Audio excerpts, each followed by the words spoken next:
Səhər saat 4:20'deki Harvard. 2. bab. 4. qism. İşenç sizga meva berolmaydi, lekin mevaga qandaq erishishingizni deb beralaydi. Harvard universitetining ilm baxsh hikmati ishonch muvaffaqiyatga erishishning quroli. Shundaqla muvaffaqiyatga intilishning usulimi emas, lekin siz ishonchga ega bo'lgandan keyin muvaffaqiyatga qandaq erishishni bilasiz. Yuqorida biz ishonchning muhimligi ustida to'xtaldik. Siz ishonchga ega bo'lgandan keyin yarim muvaffaqiyatga ega bo'lgan bo'lasiz. Undaqda, ya'ni yarim muvaffaqiyat nadan keladi? Harvard universitetidagi qimmatli bir jumla so'z shuki, ishonch sizga meva berolmaydi, lekin mevaga qanday erishishingizni deb beralaydi. Meningcha, ishonchga ega bo'lish yarim muvaffaqiyat qozonganiga barobar. Qilib qolgan yarim muvaffaqiyat bo'lsa, nishonni bekitish, darhol otlanish va davomli tirishishdan iborat. Ishonch muvaffaqiyatga erishishning quroli.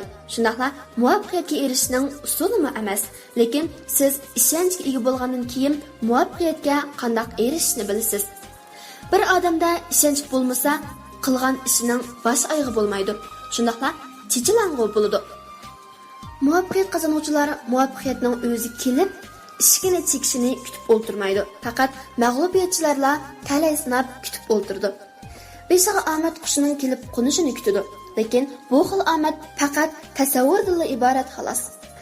O'ziga ishonish kishilarning muvaffaqiyat qozonishiga qanday yordam beradi? Ishonchiga to'lgan odam qiyinchilik yo'liqqanda andish qilib yurib, vaqtni isrof qilmasdan, kallasini ishlatib, masalani hal qilishning usuli ustida chapsan izlanadi. Yoshlar o'smirlar o'rganish va turmushda ishonchga ega bo'lishi, ishni atrofidagi kichik ishlardan boshlashi, amaliy harakati va tirishchanligi bilan g'alabani qo'lga keltirish lozim. Nishoningizni ishga oshirishga ishonchingiz bo'lsa, masalalar ichidan fursat egallasangiz va paytni bayqasangizlar, u chog'da ishonch sizga yangi yo'l ochib beradi. Shundaqla ishlaringizni ravonlashtiradi. Muvaffaqiyat yo'lini u beshig'icha boshlab boradi. Harvard universiteti Soda instituti MBA Soda sanoatini ma'muriy boshqarish kasbining magistrlar darsining o'quvchisi Fanley 3 yil o'quvchilar uyushmasining raisi bo'ladi. U yetarli ishonchga ega bo'lganligi uchun bu xizmatning huddidan chiqa oladi. Fanley mundaq deydi: "Kuchli ishonch kallamda xilma-xil xayollarni paydo qildi. Meni o'quvchilar uyushmasining raisi bo'lish fursatiga ega qildi. Shundaqla texmo buyuk nishonga qarab ilgirlashimga turtki bo'ldi." Amaliyotda Fanley o'quvchilar uyushmasining raisligiga saylanganda o'zining bu xizmatni yaxshi ishlab ketaolishiga ishonch qila olmagan edi. Lekin u davomli tirishdi. Shundaqla davomli olg'a qarab ilgirladi.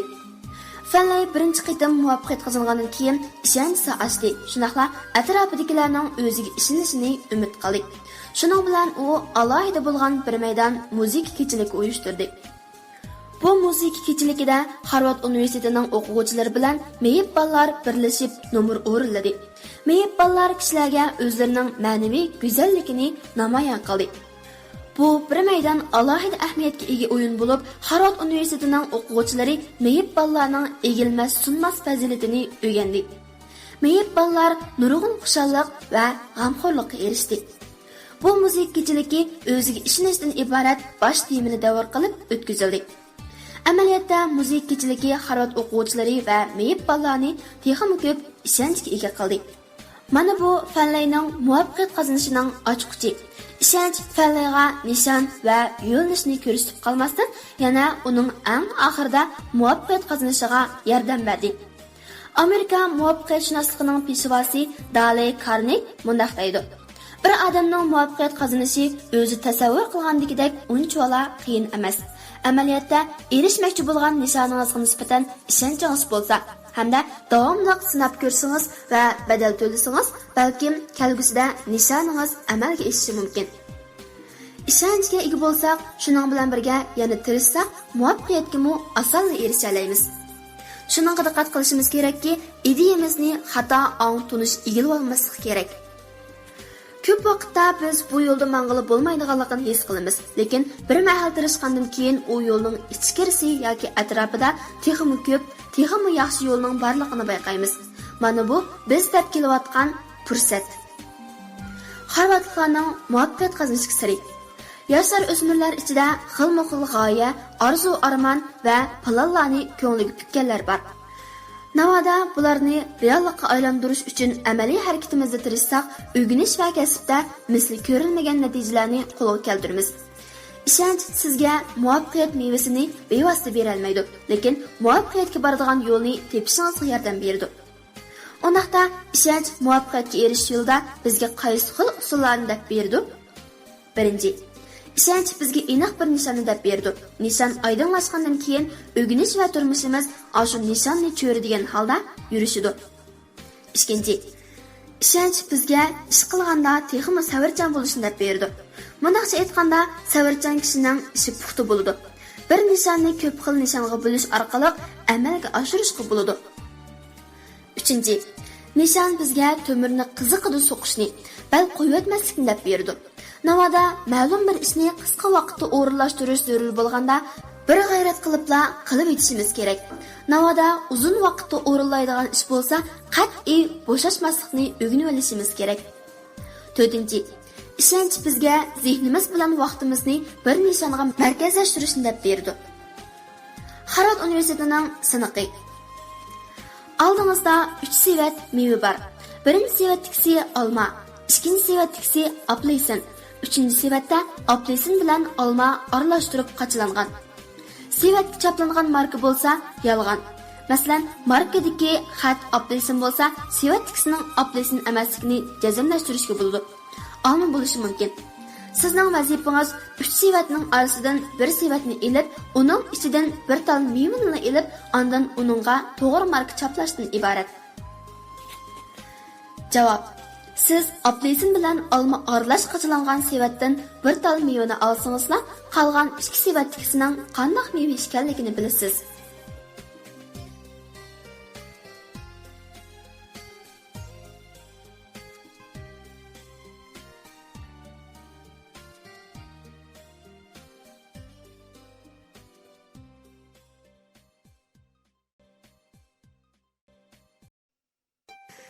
Səhər saat 4:20'deki Harvard. 2. bab. 5. qism. Hayot dengizida zaxmlanmaydigan kema yo'q. Harvard universitetining ilhom baxsh hikmati hayot qismatlaridan hech qaysimiz qochib qutula olmaymiz. Faqat uningga yuzlanishimizga to'g'ri keladi. Harvard universiteti qurilgandan buyon o'zgacha ideya va o'z xosligida chong turib keldi.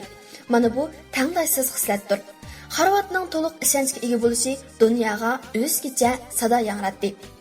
Harvard dunyo sahnasida kishilarning gumonlanishi va ayblashlariga uchradi. Biroq bular Harvardning kishilarning ko'ngildagidek ilm yurti bo'lishiga ta'sir yetkazolmadi. Navoda Harvardni bo'ron chapqanda o'sib yetilgan osmon palak katta daraxt desak, ishonch uni mangu qad ko'targizib turadigan yildizdir. Mayli Harvardning taraqqiyoti yoki Harvard o'quvchilarining o'sib yetilishi bo'lsin, beshidan nurg'un issiq sovuqlar o'tkazdi.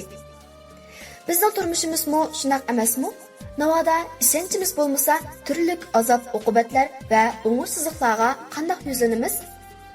Navoda azob uqubatlarga duch kelganda o'zimizni kamsitsak, tashlasak yoki kichik umidsizlik sababidan ishonchimizni bo'shashtirib qo'ysak, kun bo'yi hammadan zorlanib yursak, navoda o'ylamagan yerdan ziyon zahmatga uchrag'achqa bir yiqilgan petimiz o'rnimizdan tura olmasak yoki umidsiz sharoit sababidan orzu nishonimizdan voz kechsak, siz qanday muvaffaqiyat qozona olasiz? Men atrofimdagi yoshlar va o'smirlarga hayot dengizida zaxmlanmaydigan kema yo'q. Bizning qildig'imiz o'zimizda yetarlik ishonchni saqlashimiz kerak. Chunki yetarlik ishonch qiyinchilik taqabul turishimizdagi eng kuchli qoralimizdir deyman. Angliyaning Salin portida bir mashhur kema muzeyi bor. U yerda alohida bir kema saqlanmoqda. Bu kemani Angliya Lloyd sug'urta shirkati kim ortiq qilib setish bozoridan nihoyat ko'p pulga setib olgan. Shundaqla Salin portining kema muzeyiga hadiya qilgan. Bu kema 1894-yili tunji qitim dengizda qatnagan. Shundan keyin bu kema 116 qitim hadi tashqi urilgan. 138 qitim muztaqqa usib olgan va 13 qitim o't ketish vaqasiga uchragan. Uningdan boshqa bo'ron chapqun 207 qitim mashtasini sundirib o'tgan. Bu kema nurg'un qitim zaxmlangan bo'lsa-mu, lekin bo'ron chapqun chiqib turadigan Tinch okeanda cho'kib ketmadi. Aksicha, ishonchga to'lgan gigant odamdek ig'ir yuklarni ko'tarib, yiroq okeanlarda qatnadi. Albatta, bu kemaning hamma yerga donqini chiqarishi yolg'iz mushu ajoyib kechmishlari bo'lmasdan, balki odatdagi bir advokatdir. Shu chaqda advokat cho'ng bir da'voda uttirib qo'ydi. Havola qiluvchisi-mu da'voda uttirib qo'yganlik uchun o'lib oldi. Bu ishdan qattiq azoblangan advokat Sarin portiga kelib, kema muzeyini ekskursiya qildi. U nurg'un yeri zaxmlangan kemani ko'rganda qattiq xursindi. Shuning bilan birga yana kallasiga bir xil o'y, ya'ni hayotdan raya qaytgan umidini uzgan kishilarning bu kemani ekskursiya qilib beqishini umid qildi. Shuning bilan advokat bu kemaga oid hikoyalar va ba'zi qimmatli rasmlik materiallarni ratlab o'zining advokatlik o'rniga isib qo'ydi. Kishilar har qitim uni oqlag'uvchi advokatlik taklif qilganda, mayli yengilsin yoki yansin, u kishilarga muzeydagi bu kemani ekskursiya qilib beqish taklifini berdi. Shuna qilib, bu kemani ekskursiya qildiganlar bargan siri ko'payib, 2013-yilgacha Atlantik okeandagi bu gigant odamni ekskursiya qildiganlarning soni 20 million odamga yetdi. Ekskursiya qilganlarning ba'zilari sodada mag'lub bo'lgan sodigarlar, ba'zilari yaqin tuqqanlardan ayrilib qolish azobini tortib atganlar, ba'zilari muhabbatda mag'lub bo'lgan qiz yigitlar, yana o'quvchilarmi bor edi. Bu kemani ekskursiya qilganlar bu kemaning bo'ron chapqinlarda to'lqin yerib ilgirlashdek qaysirona jasoratiga opirin o'qiydi. Shuning bilan birga kishilik hayotdagi o'ngsizliklar ustidan g'alaba qilish ishonchi oshidi. Kishilar kemani ekskursiya qilib bo'lgandan keyin so'z qoldirish daftariga o'zlarining ta'sirotlarini yozadi. Muzeydagi so'z qoldirish daftari 300 ga yetadi. Daftardagi ta'sirotlar ichida eng ko'p yozilgan bir jumla so'z hayot dengizida zaxmlanmaydigan kema yo'q degan so'zdan iborat. Darvaqa hayotimiz poyonsiz dengizga o'xshaydi. O'sib yetilish yiroq okean safariga o'xshaydi. Biz hayotning poyonsiz dengizida xiyim xatar bizga hujum qiladi. Bu chaqda ishonch bizning kuch-qudrat bo'lib bo'ladi. Kim bu o'sib yetilish jarayonining o'ngishli bo'lishini orzu qilmaydi deysiz? Shunday bo'lishini hamma odam orzu qiladi. Lekin poyonsiz dengiz rahimsiz. Taqdirmi hamisha adolatsiz. Hayotning fojialariga duch kelsak, uningdan hech qaysimiz qochib qutula olmaymiz. Faqat uningga yuzlanishimizga to'g'ri keladi. Navoda o'sib yetilish jarayonimizga o'ngishsizlik tutilgan bo'lsa, biz yana o'zimizga ishongan holda kulimsiralaymizmi? Albatta kulimsiralaymiz. Chunki biz o'zimizga ishonamiz. Harvard universitetining siniqi. O'rganishda qiyinchilikqa yo'liqsangiz yoki turmushingiz ko'ngildagidek bo'lmaganda, kayfiyatingiz tuvanlaganligi, umidsizlanganligingizni, hatto o'zingizning boshqalarga yetmaydiganligini his qilamsiz? Mushundaq ahvol sizda bo'lganmi? Psixik sinaq. Maktabning darvozasidan chiqayotganingizda biraylan so'qiyotdi ham yiqilib tushdingiz. Bu chaqda siz qarshi tarafni qanday odamdi deb o'ylab qolasiz? Birinchi, qo'shni sinfdagi yot jins o'quvchi. Ikkinchi, gazet to'shiydigan xizmatchi. Uchinchi, atrofdagi qurilish o'rnida ishlaydigan ishchi. Javobning tahlili. Birinchi tanlaganlar qarshi tarafni yot jins deb bilib, o'zining yot jins bilan bo'lgan aloqa jarayonida doim armonga tushliq darmoni yo'q. Hamisha xato tuyg'uda va doim mag'lubiyat tuyg'usida bo'lganlar. Ikkinchi tanlaganlar gazetmo eng yangi uchur va axborot hisoblandi. Bu javobni tanlaganlar darsdan sirtqi o'rganish orqali yoki bilim sohasida ma'lum darajada mag'lubiyat tuyg'usida bo'lganlar. Uchinchi tanlaganlar qurilish o'rnidagi ishchilar jismoniy emgak bilan shug'ullandi. Bo'ron chapqun va tomuz issiqdimi ishlaydi. Mushlashsimi yengilginiga tang bermaydi. Bu xil javobni tanlaganlar xiyolida men jismoniy jihatda boshqalarga yetmayman deb his qilganlar bo'lib, jismoniy jihatda doim o'ng'ursizlik tuyg'usida bo'ladiganlar.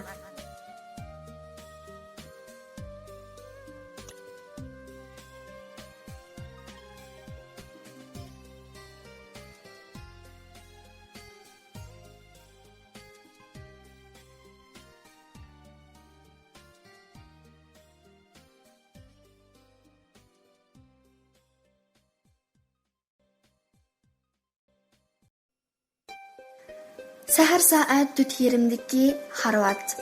2-bab, 6-qism. Haqiqiy ishonchdan mustahkam iroda paydo bo'ladi. Harvard universitetining ilhom baxsh hikmati o'ziga ishonishning sirining biri mag'lub bo'lishdan qo'rqmaslik, davomli yiqilish va qo'pish davomida o'zini texmo egizi tura oladigan, texmo yiroqni ko'ra oladigan qilib chiqish. Iroqning sobiq zo'ntongi Saddam Husayn mundoq degan edi: bir odamning kuch-qudrati uning jismoniy kuchini emas, balki uning po'latdek qat'iy tavranmas irodasini ko'rsatadi. Bu so'z menga cho'nqur ta'sir qilgan edi. Meningcha, haqiqiy ishonch qalbning sirti ifodalanishi bo'lib, u qat'iy tavranmas irodani borliqqa keltiradi. Maktabda o'qiyotgan chig'imda maktab uzun yugurish musobaqasi o'tkazdik. Musobaqaga qatnashgan o'quvchi necha 10 o'quvchi bo'lib, ular har qaysi sinfning uzun yugurish mohirlari edi. Lekin 1-chi, 2-chi, 3-chilikka erishganlarla mukofotga erishalaydi. Shunga raqobat bek kuchli edi. Musobaqada o'quvchilar zo'r umid bog'lagan bir mohir bir qadam keyin qolganlik uchun 4-chi bo'lib qoldi. Uni qo'llaydiganlar uni ayblab: "Baxt o'tgansan, senla kuchvatsang bo'ladigan gap emasmi? 4-chi bo'lganing bilan orqadan sanaganda 1-chi bo'lganingning nima farqi?" deyishdi. Lekin bu o'quvchi undaq o'ylamaydi. U ishonchga to'lgan holda mundaq deydi: "Men mukofotga erisha olmadim, ammo ism tartibiga kirolmaganlarga selishtirganda men qandoqli bo'lsin 4-chilikka erishdim." Bu ish hali ham aniq esimda turibdi. Chunki u o'quvchining gapi yo'lliq edi. Har qanday raqobatda ism tartibi va mukofotdan muhim narsa qat'iy tavranmas irodadir. Pak shuni isbotlaydiki, ashu uchtirayotgan o'quvchi keyingi hayotida boshqalarga qaraganda erishgan natijasi texmo ko'p, turmushi texmo baxtli bo'lgan. Ishonchning o'ziga ishonishning sirining biri mag'lub bo'lishdan qo'rqmaslik.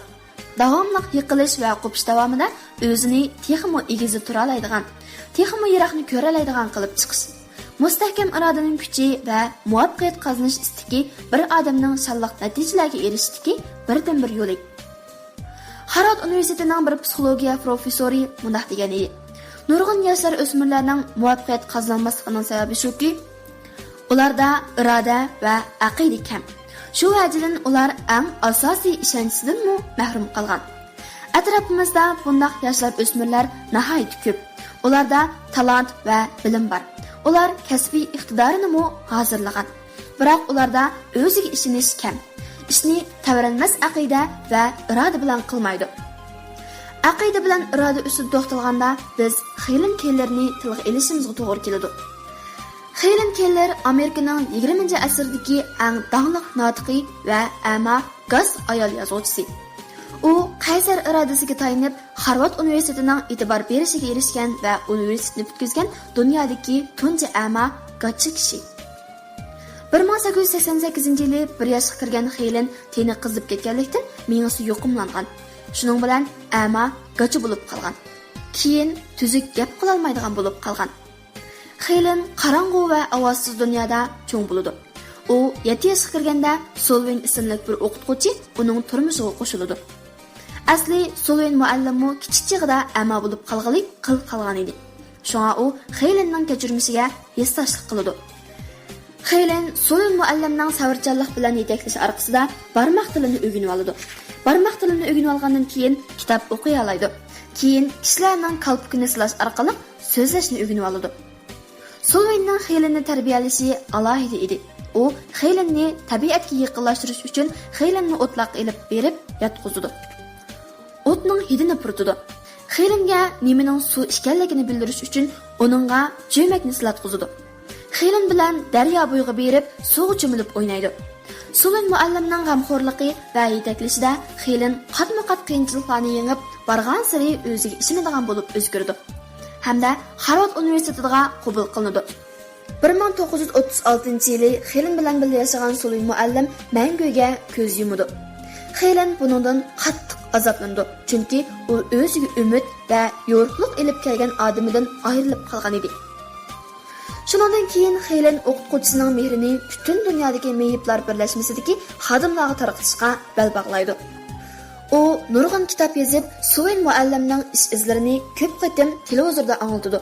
Helen Amerikaning davr haftalik jurnalida insoniyat orasidagi 10 cho'ng ma'budining biri bo'lib baholandi.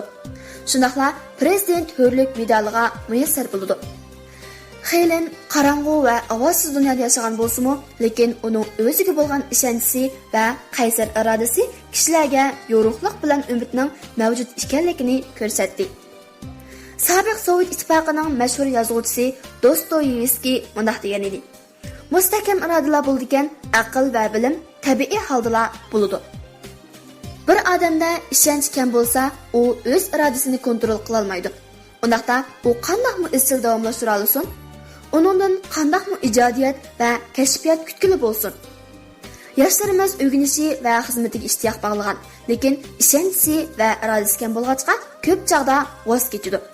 Ular doim o'z talanti va bilimidan, shunaqla afzalligidan gumonlanadi. Ular afzalligini qanday qilishni bilmaydi. Qiyinchilikqa duch kelganda ro'y qaytib, umidsizlandi. Ichi pushib, bearam bo'ladi. Mening yosh o'smirlarga deydiganim shuki, qiyinchilik va o'ng'ishsizlikqa hammaylar yo'liqadi. Qat'iy tavranmas irodalar muvaffaqiyatning ochqichidir. Harvardliklarning muvaffaqiyat qozonishlik siri. Harvard universiteti hissiyot ma'arif kasbida odamning irodasi, ishonch, maqsad, qat'iy iroda, sabrchanlikdan iborat 4 omildan tarkib topadi deb ko'rsatilgan.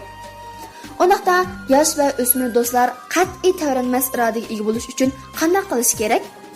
Birinchi, o'ziga bishorat berish usuli orqali o'z irodasini yetildirish kerak. Ko'p chog'larda bir odamning muvaffaqiyati doim o'ziga to'g'ri bishorat berishdan keladi. Demak, o'zingizning muvaffaqiyat qozonishingizga ishongan chog'ingizda muvaffaqiyat qozonish ehtimolligingiz bo'ladi. Ikkinchi, o'zingiz ilhom madad berib, yoshirin iqtidoringizni joriy qildirishingiz kerak. Irodasiz kishilar biror ish ko'ngildagidek bo'lmasa, umidsizlanadi. Bu chog'da o'zingiz ilhom madad bersangiz, irodangizni yetildiradigan tuproqqa erisha olasiz. Uchinchi, o'zingiz bilan o'zingiz fikrlashing, paranglashing. Bu bir xil o'z xatolik, yetarsizlik ustida o'ylanish hisoblanadi. Odatda o'zingiz bilan paranglashib, yetarsizligingizni tepib chiqing. Ondan uni tuz ko'ngillik bilan tuziting va o'zgarting. Bu orqali mustahkam irodaga ega bo'ling. To'rtinchi, faol ilgarilash ruhiy holatingizni saqlang. Shunday qilsangiz, irodangizni mukammallashtirib olasiz. Sizda faol ilgarilash ruhiy holat bo'lganda muvaffaqiyat qozonish iqtidori bo'ladi. Harvard sizni sinaydi. Sen aynagining oldida turib, o'ng va so'l qo'lingizni ko'taring. Ondan sen aynakdagi o'zingizga qarang. Bu chog'da so'l qo'lingizni ko'tarsangiz, sen aynakdagi siz o'ng qo'lingizni ko'targandek ko'rinasiz. Lekin beshingizni ko'tarib qarasangiz, sen aynakdagi sizmi beshingizni ko'tarasiz. Nemishqa sen aynakdagi tasvir o'ng so'l almashidi, yuqori tuvan almashmaydi? Javob: Asti usti o'ng so'lning ta'biri o'xshamaydi. Asti usti simmetrik bo'ldi. O'ng so'l aylanma simmetrik bo'ldi.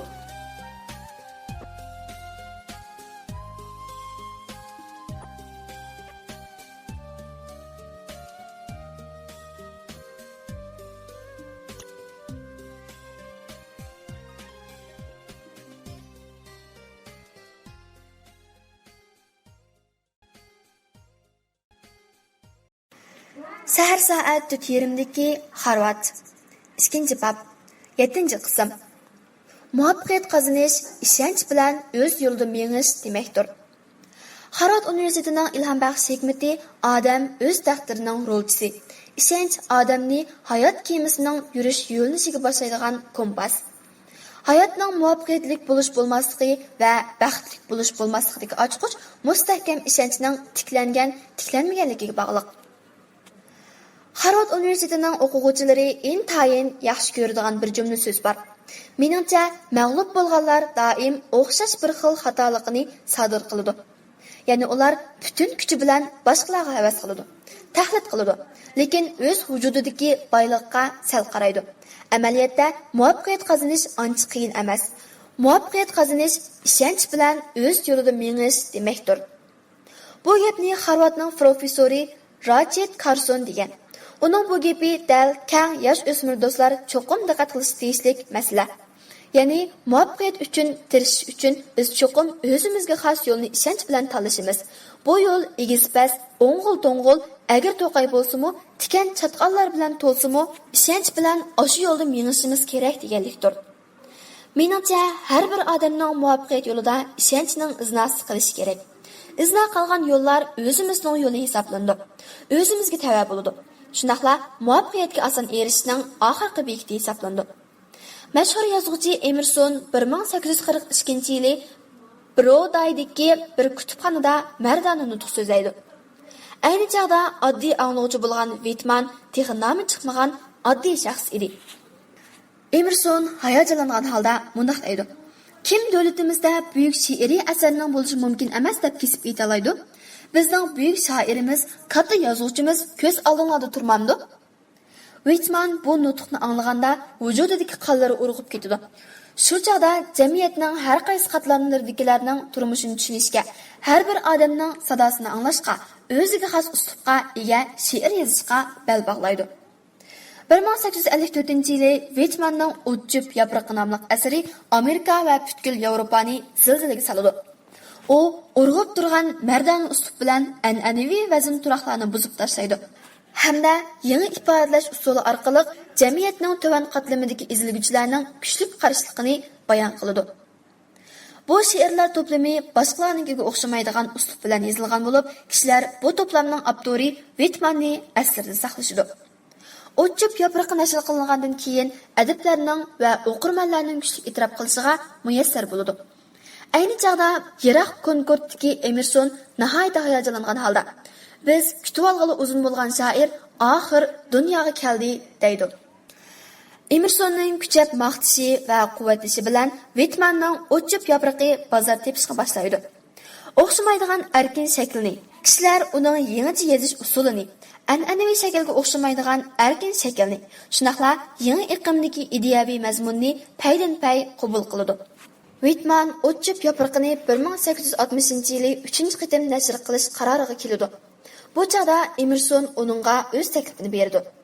Emerson Whitman to'plamdagi jinsga oid bir necha she'rni chiqarib o'tish kerak. Unda qilmaganda to'plamning 3-qitim nashri bozor topolmasligi mumkin deb qaraydi.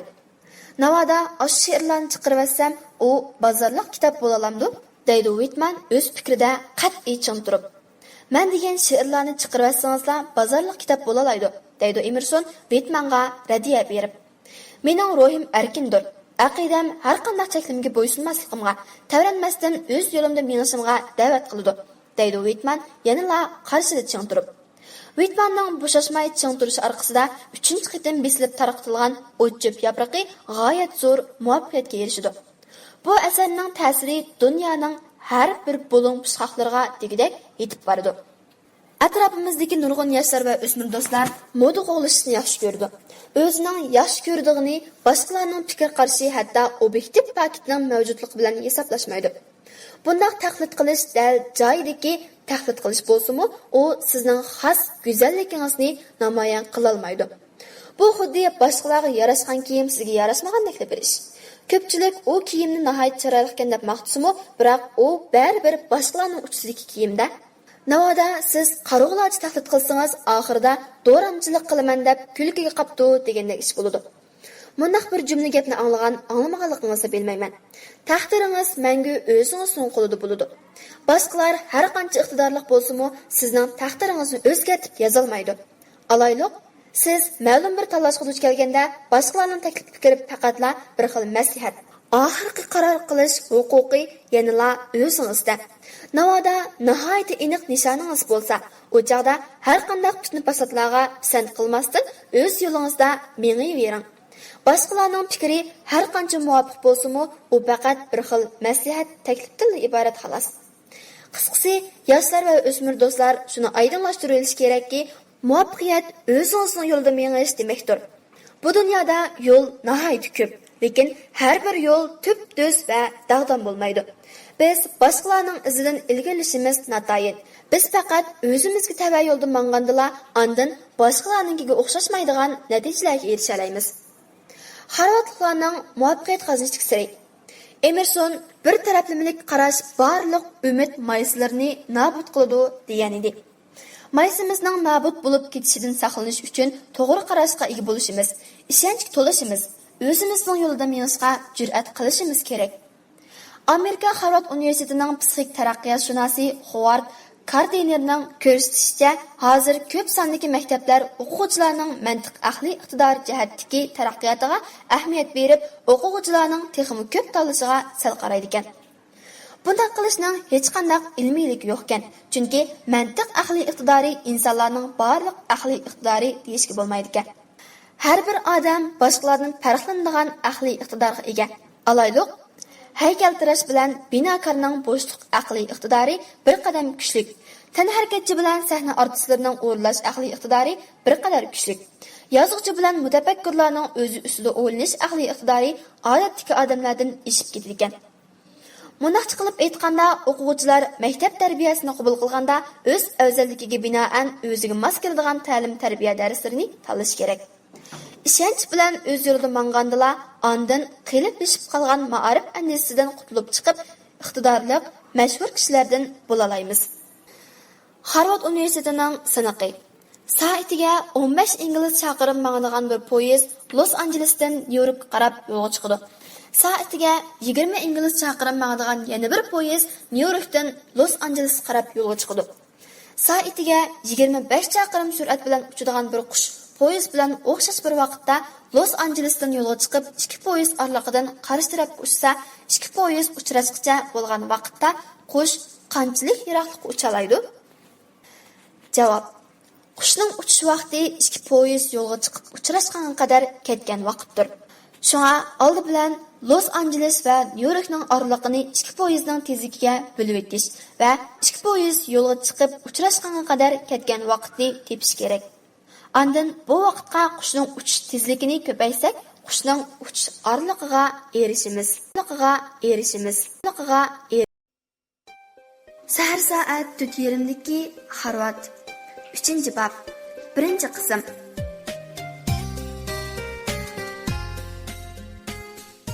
Qizg'inlik bo'lmasa, dunyo taraqqiy qilmaydi. Harvard universitetining ilhom baxsh hikmati qizg'inlik bilan o'rgansangiz va xizmat qilsangizlar, ko'zlagan maqsad g'oyangizga yeta olasiz. Harvardning o'qituvchisi Orson Madin mundaq deydi: bir odam mayli u nima ish qilsin, uningda qizg'inlikdan iborat xislat kam bo'lsa bo'lmaydi. Chunki qizg'inlik sizni bir ishga butun vujudingiz bilan kirishib, texnik tez va sifatli qilishingizga da'vat qiladi. Bu muvaffaqiyat qozongan har bir kishi hozirlashga tegishli fazilatdir. Amsa qizg'inlik degan zot nima? Nurg'un kishilar qizg'inlik ma'lum shayga bo'lgan qizg'inlik, o'zining g'oyasiga bo'lgan fidokorlik yoki mardonacha haqsiz mehnat qilishdan iborat deb javob berish mumkin. Bu javob kishini qanoatlantirdi, lekin menimcha bu javobni tamoman o'rinliq deb ketib bo'lmaydi. Biz zirofani tasavvur qilib boqaylik. Uning bo'ynining nemishqa uzun bo'ladiganligini yoshlar o'smirlarning biladigan, bilmaydiganligini o'qmayman. Biz qurg'oq yayloqda zirafaga o'xshash o'tchib izlab yurmoqdamiz. Nihoyat uzun mangandan keyin bir tut daraxtning ustidagi yopirmoqni ko'rdik. Lekin bo'yimiz yetmagachga yopirmoqni yeyolmadik. Bu chog'da qanday qilishimiz kerak? To'g'ri, biz chamimizning yetishicha bo'ynimizni so'zimiz. Hatto oldi ikki putimizni ko'tarib yopirmoqni yeymiz. Mana bu zirafalarning amali. Zirafalar hayotga nisbatan ishonch va qizg'inlikqa to'lgan. Talay yillarning o'tishi zirafalarning avloddan avlodga tirishish natijasida ularning bo'yni uzargan. Mana bu zirafaning qizg'inligidir. Bu xil qizg'inlik bilan mavjud bo'lish makoniga erishib qolmay, yana hayotlik dunyosidagi buyuk mo'jizalarni mo yaratqili bo'ladi. Harvard universitetining o'quvchilari yuksak qizg'inlikka ega, chunki ular qizg'inlik bo'lgandala dunyoning taraqqiy qiladiganligini biladi. Tuvandiksi bir Harvard o'quvchisining o'z beshidan kechirgan kechirmishidir. Shu yili u Harvardga qabul qilinadigan chaqda kasbiy darsdan 5 nomeri kam bo'lg'achqa nomersizligiga yetmaydi. Shuning bilan Harvardga qabul qilinmaydi. Bu ishdan nihoyat jiddilashgan oilasidagilar va do'st birodarlari uningga aql ko'rsatdi. Hatto ba'zilari uningga muallimga ahvolni aytgan deydi. Lekin u bularni rad qilib mundaq deydi: "Mening Harvardga nisbatan qizg'inligim bor. Uning menga ishkini taqib olmaydiganligiga ishonaman. U o'tir maktabda qayta o'qimay bir oliy tadqiqot yurtida xizmat qiladi. U tadqiqot yurtidagi o'qish tarixi eng tuvan xizmatchi bo'lib, material bo'limi xodimi bo'la oladi. Biroq u xizmatiga intayin qizg'in edi. Qanday xizmat bo'lsin, intayin astoydil ishlaydi. U 2 yilda amaliy harakati orqali bir mo'jiza yaratdi. U xizmatga qatnashib 1 yil bo'lmayla bir mahsulotni tadqiq qilib yasab chiqdi. Shunaqla tadqiqot o'rniga vakolatan Nyu-Yorkka mahsulot almashtirish yig'iniga bordi. Bundaq natija o'qish tarixi tuvan bundaq bir odam uchun aytganda xalq ish hisoblanadi. U 2 yildan keyin tadqiqot o'rnidagi xizmatidan iste'fo berdi. Chunki Harvard universiteti uningga do'stlik qo'lini sungan edi. Shuning bilan u baxtli holda Harvard universitetining alohida qabul qilingan o'quvchisi bo'lib qoldi. Mana bu qizg'inlik yaratgan mo'jiza. Yuqorida tilga olgan Harvardning bu o'quvchisi xizmati va g'oyasiga qizg'in harakati bilan muomala qilganligi. Shunaqla tirishchanlik orqali xizmatda alohida to'p qo'shib Harvard tushini amalga oshirdi. O'rganish va xizmatda qizg'inlik bo'lmaydi. Qizg'in o'rgansangiz va xizmat qilsangizlar, ko'zlagan maqsad g'oyangizga yeta olasiz. Atrofimizdagi natija qozonganlarga qarab boqaylik. Mayli olim, san'atkor, yozuvchi yoki korxonachi bo'lsin, ular mundaq bir o'rtaq alohidalikka ega.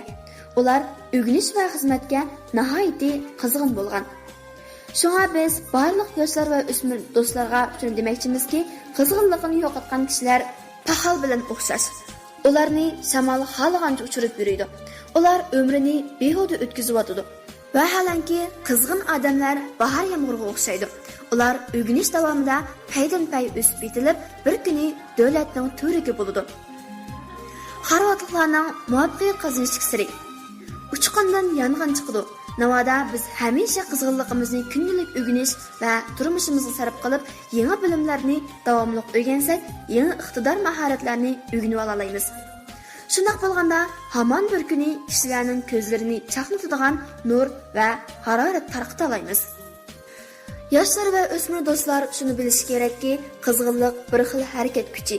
Biz o'rganish, xizmat va turmushga qizg'in bo'lsaqlar, o'rganish va xizmat unumimizni o'stira olamiz. Kelgusimiz texnik mo'l mazmunlar bilan yo'g'rildi. Qizg'inlik bir xil bo'shashmay qat'iy davomlashtirish. Biz qiyinchilik va o'ng'ishsizlikka uchraganlarimizda izchil holda qizg'inligimizni saqlab, qiyinchilik va o'ng'ishsizlikka taqobil turishimiz, uni hal qilishning amal choralarini tepishimiz kerak. Qizg'inlik bir xil ideya. Bu ideya bo'lgandala, odatdagi o'rganish davomida eng muhim cho'nqur bilimlarni egallab, zehnimizni unumli joriy qildira olamiz. Harvard universitetining siniqi. O'rganishda qiyinchilikqa duch kelganingizda, qiyinchilikqa qanday ruhiy holatda yuzlanasiz? O'rganishdan zerikish kayfiyatida bo'lamisiz yoki o'rganish qizg'inligingizni davomli saqlamisiz?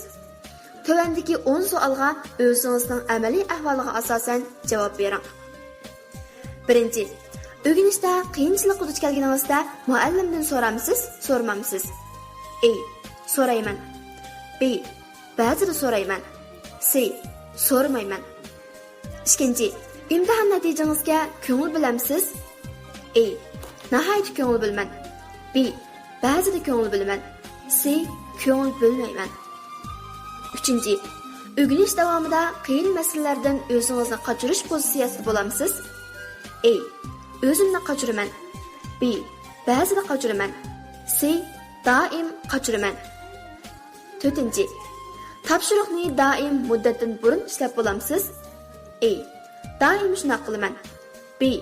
Ba'zida shunday qilaman. C. Unday qilmayman. 5. Masala yechganda doim oson yo'l bilan yechishga tirishamsiz? A. Doim shunday qilaman. B. Ba'zida shunday qilaman. C. Unday qilmayman. 6. O'qituvchingiz suylamasimi tashabbuskorlik bilan o'rganamsiz? A. Tashabbuskorlik bilan o'rganaman. B. Ba'zida tashabbuskorlik bilan o'rganaman. C. Unday qilmayman. 7. O'rganish qilganda zehningiz chechilib ketganlikdan vaqtingizni isrof qilamisiz? A. Unday qilmayman. B. Ba'zida shunday qilaman. C. Unday qilmayman. 8. Natijangiz yaxshi emas fanlarni texmi tirishib o'rganamsiz? A. Texmi tirishib o'rganaman. B. Ba'zida texmi tirishib o'rganaman. C. Anlasanda shunday qilaman. 9.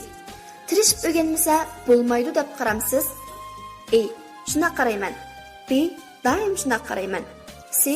Gohida shunday qarayman. 10. Doim ushaq-tushak ishlar uchun ruxsat so'rab darsga qatnashmamsiz? A. Unda qilmayman. B. Ba'zida shunday qilaman. C. Doim shunday qilaman. Savolning javobi: A'ni tanlaganlar 3 numaraga erishdi. B'ni tanlaganlar 2 numaraga erishdi. C'ni tanlaganlar 1 numaraga erishdi. 1. 20 dan 30 numara olganlar o'rganishga bo'lgan qizg'inligingiz yuqori ekan. 2. 10 dan 20 numara olganlar o'rganishga bo'lgan qizg'inligingiz odatdagi ekan. 3. 0 dan 10 numaragacha olganlar o'rganish qizg'inligingiz yetarsiz ekan.